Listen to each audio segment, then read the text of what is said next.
హనుమంతుని అవతార రహస్యం ఏమిటి? స్థితికారకుడున్న హనుమ అవసరం ఏంటో తెలియజేసే అనగనగాలోని నేటి అద్భుత కథనమే హనుమంతుని అవతార రహస్యం.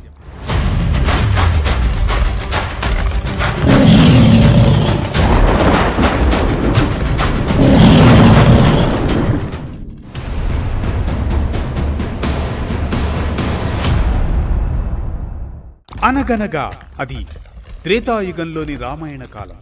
అనాది కాలం నుండి ధర్మరక్షణ కోసం భగవంతుడు ఎన్నో అవతారాలు తీసుకున్నాడు. కానీ ఒక సమయంలో బ్రహ్మాండంలో ఒక విచిత్రమైన పరిస్థితి ఏర్పడుతుంది. త్రేతాయుగంలో రావణుడు తపోబలంతో అంతులేని శక్తులు సంపాదిస్తాడు. దేవతలను, ఋషులను, స్వయంగా ఇంద్రుణ్ణి కూడా భయపెట్టే స్థాయికి చేరుకుంటాడు. దేవలోకంలో కలకలం. ధర్మరక్షణకు మరో అవతారం అవసరమని భావించిన దేవతలు ఆ పరమశివుని శరణు కోరుతారు. శివుని సన్నిధిలో వారు వినమ్రంగా నిలబడి, ప్రభు, రాక్షస బలాలు మాపై మేఘంలా ముసురుకుంటున్నాయి. రావణుని అహంకారాన్ని అధిగమించగల శక్తి భూలోకానికి తక్షణం అవసరం అని వేడుకుంటారు. శివుడు ధ్యానంలో, మనోనేత్రంలో నిమగ్నుడవుతాడు.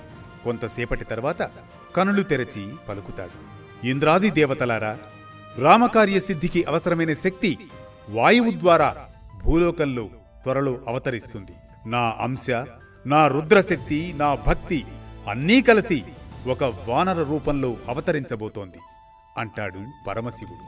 అలా హనుమ అవతారానికి సంకల్పం జరుగుతుంది. ఇదే సమయంలో భూమిలో దూరంగా ఒక వన్య ప్రాంతంలో అంజనాదేవి అనే కన్య తీవ్ర తపస్సు చేస్తూ ఉంటుంది. ఆమెను చూస్తే ఎవ్వరికైనా ఆశ్చర్యమే. ఆమె కళ్లల్లో లోతైన ధ్యాన శక్తి, హృదయంలో దైవభక్తి. అసలు ఆమె వానరురాలు కాదు, ఒక దివ్యలోక నర్తకి. పూర్వజన్మలో ఒక తప్పిదం వల్ల వశిష్ఠ మహర్షి ఆమెకు శాపమిస్తాడు. శివాంశం నీ గర్భంలో అవతరించినప్పుడు మాత్రమే నీకు విముక్తి అన్నది ఆ శాపం. అందుకే ఆమె ఆ పరమశివుడి కోసం ధ్యానంలో నిమగ్నమై ఉంటుంది. ఒకరోజు ఆమె తపస్సులో లీనమై ఉండగా శీతల పవనాలు వీస్తాయి. వెంటనే గాలి రూపంలో వాయుదేవుడు ప్రత్యక్షమై పలుకుతాడు, అంజనా, నీ తపస్సు ఫలించింది. శివుని అంశ, నా ప్రాణశక్తి కలిసిన దివ్య సంతానం నీ గర్భంలో అవతరించబోతున్నాడు. అతడు ధర్మ పరిరక్షకుడు, అపార శక్తి సంపన్నుడు. ఆ ఆవిర్భావం ఇక జరగనుంది.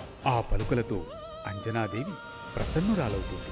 ఆ వరప్రసాదం స్వీకరించేందుకు సంసిద్ధత వ్యక్తం చేస్తుంది. అదే సమయానికి దూరంగా అయోధ్యలో దశరథుడు పుత్రకామేష్టి యాగం చేస్తూ ఉండగా అగ్నిదేవుడు ఇచ్చిన దైవ పాయసం కొద్దిగా పక్షిపై పడిపోయి ఆ పక్షి అంజనాదేవికి ఆ దైవ పాయసాన్ని అణుమాత్రం అందిస్తుంది. ఆమె దానిని భక్తితో సేవించగా శివాంశం, వాయుశక్తి, దైవ పాయసం ఈ మూడు కలయికగా దివ్య జీవాత్మ భూలోకంలో ప్రవేశిస్తుంది. కాలం గడుస్తోంది. పౌర్ణమి నాడు అంజనాదేవి గర్భం ప్రకాశించింది. ఆ ప్రకాశమే రుద్రాంశం. కొద్ది క్షణాల్లో పుట్టిన శిశువు చల్లని చంద్రరశ్మిలో మెరుస్తున్నాడు. అతని కన్నుల్లో అపార జ్ఞానం, శరీరంలో అపార బలం, హృదయంలో ఉప్పొంగే భక్తి. వాయువు అతని శ్వాసలో మోగుతోంది. శివుని తేజస్సు అతని నుదుటిపై తళుక్కున మెరుస్తోంది. ఆ శిశువే ఆంజనేయుడు.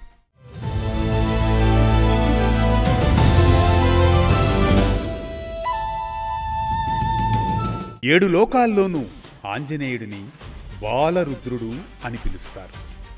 ఆంజనేయుడు సీతారాముల దాసునిగా, రామభక్తునిగా, విజయ ప్రదాతగా, రక్షకునిగా, అత్యంత భక్తి శ్రద్ధలతో కొలువుబడే దైవం. ఆంజనేయుడు బజరంగబలి, మారుతి, ఆంజనేయసుతుడు వంటి ఎన్నో నామాలతో ఆయనను ఆరాధిస్తారు భక్తులు. అలాంటి ఆంజనేయుడికి హనుమంతుడు అనే పేరు ఎలా కలిగింది? వజ్రఘాతం వెనుకనున్న కారణమేంటి? మరో కథనంలో రేపు రాత్రి 9 గంటలకు అనగనగా అంటూ కలుసుకుందాం. ఇది హనుమంతుని అవతార రహస్యం. ఈ కథనం మనకిచ్చే సామాజిక సందేశం ఒక్కటే, అంజనాదేవి తపస్సులాగే మన కృషి, మన నిజాయితీ ఎప్పటికీ వృధా కాదని. శివశక్తి, వాయుశక్తి, దైవకృప ఇవన్నీ కూడా ధర్మపథంలో నడిచిన వారికే లభిస్తాయని. ప్రతినిత్యం ఓ పురాణ కథనం, సూటిగా, స్ఫూర్తిమంతంగా, సామాజిక సందేశంగా. ధర్మం చెప్పే కథల సవ్వడి, జ్ఞానం చెలరేగే కథన ఒరవడి. అనగనగా అంటూ మళ్లీ రేపు పలకరిస్తుంది ఆరుబయట వెన్నెల్లో జోకొట్టే కథల్లా వేటు న్యూస్. జై శ్రీరామ్.